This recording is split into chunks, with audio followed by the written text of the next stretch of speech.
বন্ধুরা দেখুন, আমি বলেছিলাম যে এক সপ্তাহ পর আমি গাছটা রিপোর্ট করার পর আপনাদেরকে দেখাবো। দেখুন এই গোড়াটা দেখতে পেয়েছেন, এই যে পাঁক দেয়া আছে। আর দেখুন এখনো পর্যন্ত কিন্তু গাছের কিছু পাতা কিন্তু পড়েনি। এটা আমি রিপোর্ট করেছিলাম, সেটাও আমি বলেছিলাম যে আমি এক সপ্তাহ পর কি রেজাল্ট হয় সেটা দিয়ে দেব। আর এটার মধ্যে আমি মাটি তৈরির ভিডিও দিয়েছিলাম, সেটা চাপা আছে বন্ধুরা। আমটা দেখুন, তাহলেই বুঝতে পারবেন আমি রিপোর্টটা কবে করেছি, তখন আমটার কি পরিস্থিতি ছিল, আর এখন আমটা দেখুন কীরকম হয়েছে, তাহলেই বুঝতে পারবেন। দেখুন একটা গাছের পাতা কিন্তু পোড়া নেই, দেখতে পেয়েছেন। চলুন এবার পুরো ভিডিওটা দেখে নিন আমি কি কি দিয়েছি, কিভাবে রিপোর্টটা করেছি। পুরোটা দেখবেন, স্কিপ করে দেখবেন না। ছাদ বাগানে ভালো আম গাছ করতে গেলে আমি যেগুলো করেছি সেগুলো দিকগুলো যদি আপনারা খেয়াল থাকেন, আপনার ছাদ বাগানের গাছগুলোও কিন্তু এরকম ভালো থাকবে বন্ধুরা। নমস্কার বন্ধুরা, আমি সুজাতা চ্যাটার্জি লাইফে ছাদ বাগানে চলে এসেছি। আমার সামনে যে আম গাছটি দেখতে পাচ্ছেন, এটা হচ্ছে কাটিমন আম গাছ। এটা আমি আজকে এই গাছটার বয়স প্রায় 1.5 বছরের একটু বেশি হবে। এই গাছটাকে রিপোর্ট করব। এখন যে রিপোর্টটা করব, এখানে আমি কি কি খাবার দেব সেটা আপনাদেরকে দেখাবো। এই যে আমার কাছে খাবারগুলো রয়েছে সেটা আমি আপনাদেরকে দেখাবো। আর নার্সারি থেকে যে আমি গাছগুলো এনে বসিয়েছিলাম, যে কিভাবে বসানো হয়েছিল, সেই গাছগুলো আপনাদেরকে একবার দেখিয়ে দিচ্ছি। গাছগুলো আমি যেভাবে আম গাছ বসাই, অনেকেই বলেন পাতা পুড়ে যায়, আপনাদের দেখাবো প্রত্যেকটা পাতা, এবং এত সুন্দর ব্রাঞ্চ আসছে, আপনাদেরকে অবশ্যই দেখাবো। এবং আপনারা পুরোটা দেখুন, স্কিপ করে দেখবেন না, কারণ আম গাছ হচ্ছে আমরা অনেকেই আম গাছ ছাদ বাগানে বসাচ্ছি কিন্তু মেরে ফেলছি। তা সেটা যাতে না গাছটা মরে, সেই জন্য আমার ভিডিওটা করা। এখানে কি কি মেশাচ্ছি, কি মাটি নিচ্ছি, কি সার প্রয়োগ করবো, সমস্তটা এই একটা ভিডিওর মধ্যে থাকছে। আপনাদেরকে প্রথমেই আমি দেখাবো যে গাছগুলো আমি নার্সারি থেকে এনে যে ভিডিও আপনাদেরকে সে ভিডিও দিয়েছি, কিন্তু একবার আপনাদেরকে দেখাই যে গাছগুলোর কি অবস্থা। এই দেখুন গাছগুলো বসিয়েছিলাম এই টবের মধ্যে। আমি প্রথমেই বলেছি যে নার্সারি থেকে গাছ এনে কিন্তু কোনো গ্রো ব্যাগে বা প্লাস্টিক বালতি বা টবেতে নয়, এরকম মাটির টবেতেই বসাতে হবে। দেখুন একটা গাছের পাতা কিন্তু আজকে অনেক দিন হয়ে গেল, এটা আমি বসিয়েছি নার্সারি থেকে এনে। সেই ভিডিও আপনারা যদি দেখতে চান দেখে নেবেন। দেখুন আবার নতুন করে এই যে ব্রাঞ্চ আসছে, আর এটারও দেখুন নতুন করে ব্রাঞ্চ আসছে। আর দেখুন দেখতে পেয়েছেন, আর একটা পাতা পোড়া দেখতে পেয়েছেন। আর আমি যে গাছটা আজকে রিপোর্ট করব সেই গাছটা দেখুন, এই যে কাটিমন আম গাছটায় মুকুল এসেছিল, এই আমটা হবে না। আর যদি হয়ও, এটা নিয়ে আমাদের কিন্তু মাথা খারাপ করলে এখন হবে না, কারণ আমাদের নেক্সটে যে বউল আসবে তার জন্য কিন্তু এই পরিচর্যাটা আমাদের এখন করে দিতেই হবে।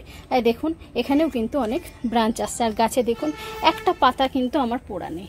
দেখুন কত সুন্দর আছে গাছটা। দেখুন এই ফলের ক্যারেটটার মধ্যে বন্ধুরা আমি বসাবো।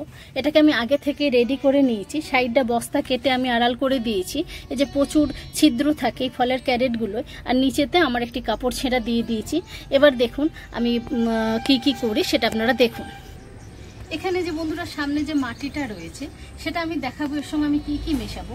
প্রথমে এই গাছটাকে কিন্তু আমি এখান থেকে বার করে নেবো, কারণ হচ্ছে এটা ছিঁড়ে গেছে। আর এখান থেকে যে মাটিটা বেরোবে সে মাটিটাও কিন্তু আমি এর সঙ্গে অ্যাড করে দেবো।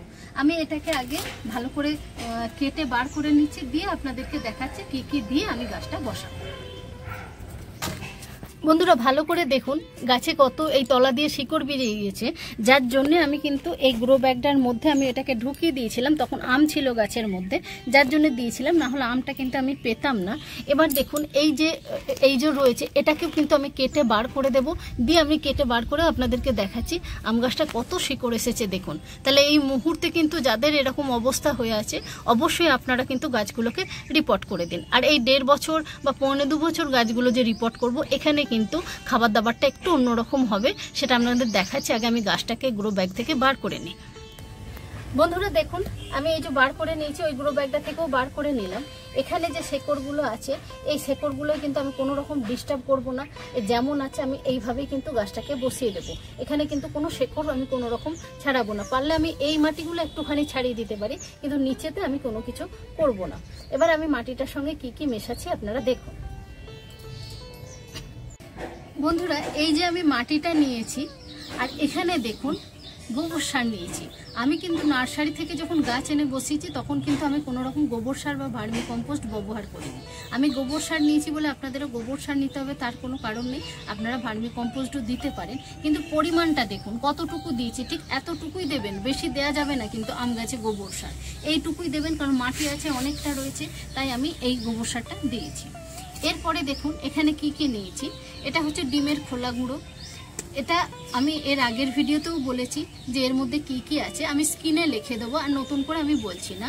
এটা হচ্ছে গেঁড়ি মাটি নিয়েছি, এটা হলুদ গুঁড়ো নিয়েছি, আর এইটা হচ্ছে ধর্বি গোল্ড নিয়েছি, আর এটা হচ্ছে ট্রাইকোডার্মা ভিরিডি, আমরা সবাই জানি। এগুলো সব কটাই কিন্তু অর্গানিক, এখানে কিন্তু কোনো রকম রাসায়নিক ব্যবহার করা হয় না। লাস্টে আরেকটা জিনিসও আমি দেব, সেটা আপনাদেরকে দেখিয়ে দিচ্ছি। এগুলো সব কটা এর মধ্যে দিয়ে আমি কিন্তু মাটিটাকে তৈরি করব। দেখুন সব কটা দিয়ে দিলাম।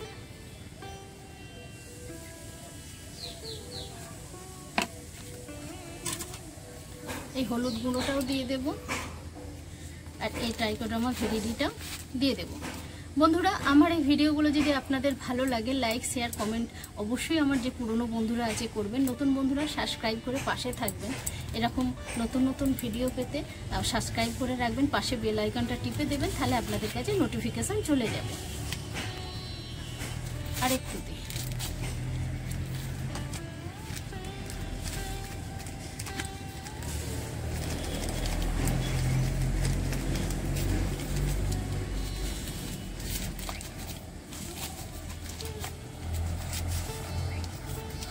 লাস্টে বন্ধুরা যেটা আমি দেব বলছি, সেটাও কিন্তু আম গাছের জন্য খুব গুরুত্বপূর্ণ, আপনারা দেখতে থাকুন, আমি দেখাবো। মাটিটাকে পুরোটা আমি ওলঢাল করে মাখিয়ে নিই, তারপর আপনাদেরকে দেখাবো আমি ওই গাছে এই ফলের ক্যারেটটা কিভাবে রেডি করব। বন্ধুরা, আমার মাটিটা রেডি করা হয়েছে। এবার একদম নিচে আমি কি করব, আমরা যে এই যে ছাদ ঝাড় দিই, এই যে শুকনো পাতাগুলো আছে, এইগুলো আমি তলাতে একটুখানি দিয়ে দেব। এটা একটুখানি দিয়ে দেব।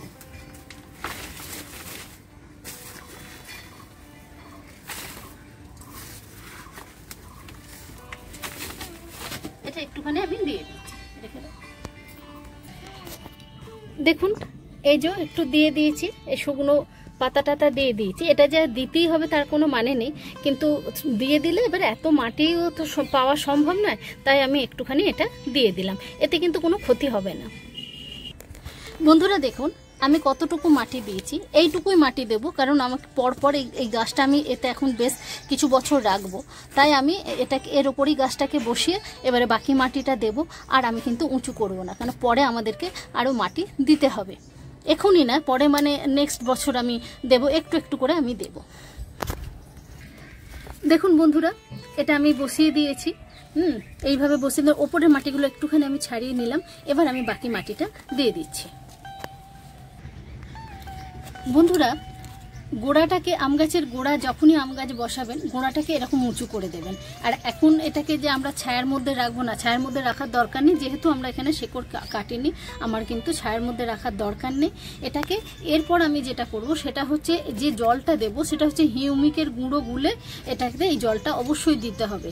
আর দেখুন বন্ধুরা, এই জলটা এবারে এই আম গাছটাতে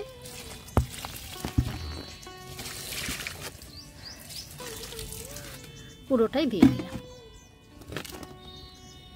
একটা লিকুইড সার, সেটা আমি আপনাদেরকে দেখাচ্ছি কি দেব, যেহেতু আমরা এটা ইয়ে করিনি, শেকড় কাটাই ছাটাই করিনি, সেটাও কিন্তু আপনাদেরকে এই সময় দিয়ে দিতে হবে, যার যার বাড়িতে থাকবে। যদি পান, না দিলেও কিন্তু আমি যেভাবে বসালাম এভাবে বসালেও কিন্তু হবে। আর অবশ্যই কিন্তু এখন যে বৃষ্টি হচ্ছে, এই মাটি আম গাছের গোড়াটা একটুখানি উঁচু করে দেবেন, তাহলে গাছটা কিন্তু আমাদের ভালো থাকবে।